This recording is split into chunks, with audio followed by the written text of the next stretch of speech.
ازيكم يا جماعة، يا رب تكونوا بخير. عودا حبيبا للزمالك وفوزه النهاردة على المصري في الكونفدرالية مع الإصابات اللي موجودة والقضايا اللي موجودة على نادي الزمالك. ومعتمد جمال بيقدم نسخة جيدة من الزمالك الملتزم داخل الملعب، وده الأهم عشان يبتدي شكل الزمالك يرجع تاني تدريجيا. إن إحنا على الأقل خالص نبقى محتاجين مدرب ما بيألفش، بيحط اللعيبة على الأقل خالص في مكانها عشان يبتدوا يعملوا شغلهم الصح اللي هم متعودين عليه على الاقل وبيلعبوا فيه طول سنين عمرهم.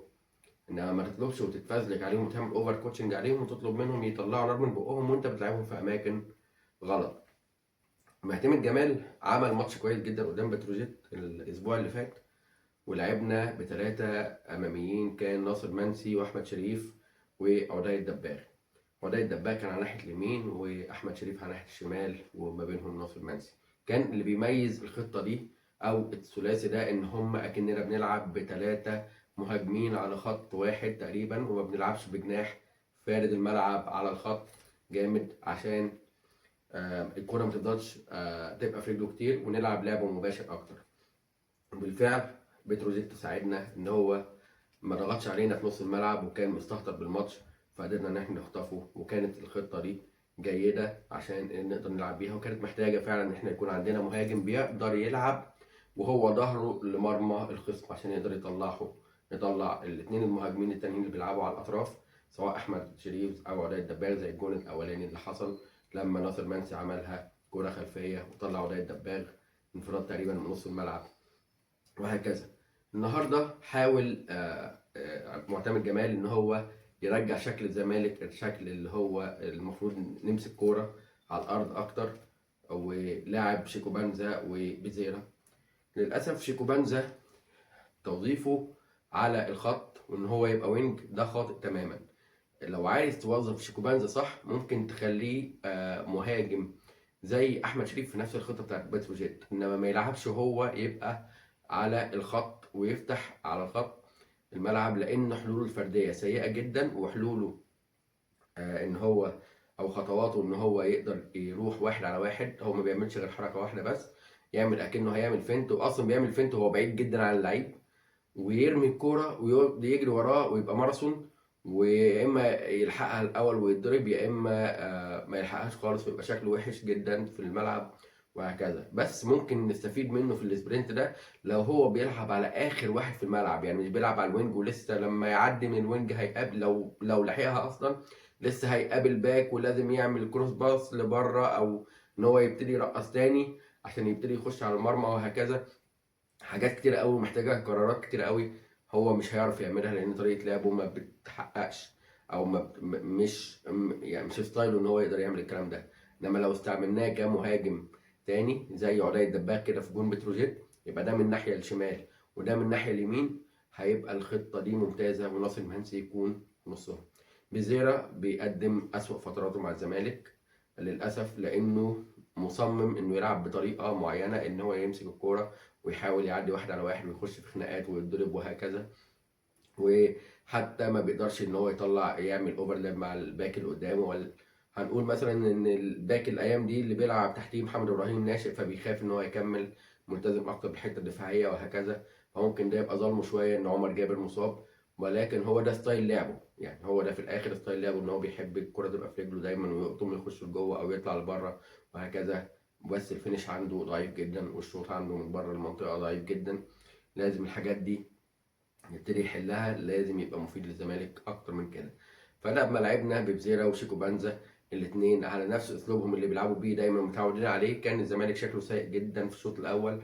والحمد لله اصلا ان جالنا ضربه جزاء وان احنا ترجمنا الهدف، وكويس جدا ان الشوط خلص 1-1 بس. ويعني ربنا كرمنا فيه. ولما ابتدى معتمد جمال يرجع للشكل الاولاني بتاع ماتش بتروجيت، ونزل احمد شريف ونزل ناصر منسي، وخلى عدي الدباغ على ناحيه الشمال، وخلى ادم كايد بيزيد من وراهم. ابتدى ادم كايد يبان في الماتش تاني، ودونجا طبعا لما نزل فخلى في اريحيه اكتر لمحمد اسماعيل اللي بيميل ان هو يكمل لقدام وبيحب يشوط ورجله مظبوطه شويه على الجون، وكمان بيطلع الباص صح. فشكل الزمالك اتعدل كتير جدا جدا عن الشوط الاولاني، لان محمد السيد كان يعني مش في مستواه خالص النهارده وما كانش مركز. والخضري الباك الشمال اللي خد انذار في اول دقيقتين تقريبا، برضه اتحجم جامد جدا وفضل واقف مكانه خايف ياخد الانذار التاني والطرد ويبوظ الماتش. فما كانش عنده حل غير ان هو ينزل ايشو اللي الباك الشمال يعني عشان يحل المشكله دي، عشان ما يلعبش بلاعب ناشئ وواخد انذار وممكن ياخد الانذار التاني ويطلع بره الماتش خالص. ايشو برضو من الناس كويسه جدا المجتهده اللي محتاج بس ياكل وينزل الجيم كتير، ده حرفيا اللي انا بقوله ده، ويبتدي يقوي نفسه. هنشوف نسخه باك شمال جيده جدا جدا جدا. هو عنده مهاره وعنده اسلوب كويس، لو قوى نفسه اكتر هيبقى من الباكات الشمال الكويسه جدا. الزمالك لما معتمد جمال نزل ناصر منسي ونزل احمد شريف، ابتدى يرجع ماتش الزمالك تاني، وابتدينا نمسك نص الملعب وابتدينا نلعب الكرات عليهم. كذا كوره كان بيحل عليها ناصر منسي، وفي شوطه في اخر الماتش خالص اللي حطها كورباك وراحت، اي نعم ضعيفه، بس على الاقل خالص المهاجم بتاعنا بقى محطه وبيقدر يطلع الناس، بيقدر هو نفسه يلف ويشوط. وهكذا احمد شريف برده في كذا كوره عنده القرار بيبقى متاخر شويه، ولكن هو ستايله افضل بكتير في المنطقه دي، افضل من شيكو بانزا اللي بيفتح الخط، لان هو دايما لعيب مباشر وبيخش اكتر في العمق، في عمق الملعب. فاتمنى ان شيكو بانزا يلعب بنفس الطريقه اللي متوظف بيها احمد شريف، وبزيادة لازم يعيد حساباته في المنطقه دي، ونتمنى ان شاء الله ان هو يرجع لمستواه.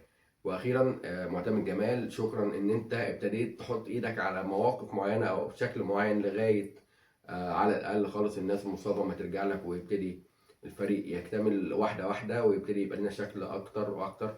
وكل خطوه بناخدها واحنا عندنا مشاكل دي طبعا بتبقى شبه خطوات مستحيله في انديه تانية. الزمالك فعلا بمن حضر، والزمالك فعلا بالروح والعزيمه هو اللي يقدر يعمل كل حاجه في خارج المنطق زي ما بيقولوا.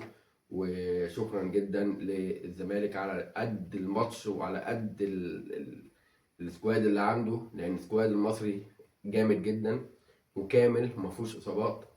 فكون ان احنا نعمل ماتشين على المصري في اسبوعين ورا بعض، واحد نخلص تعادل وهم ما يعملوش حاجه خالص، والتاني نكسبهم 2-1 فيه بكميه المشاكل دي.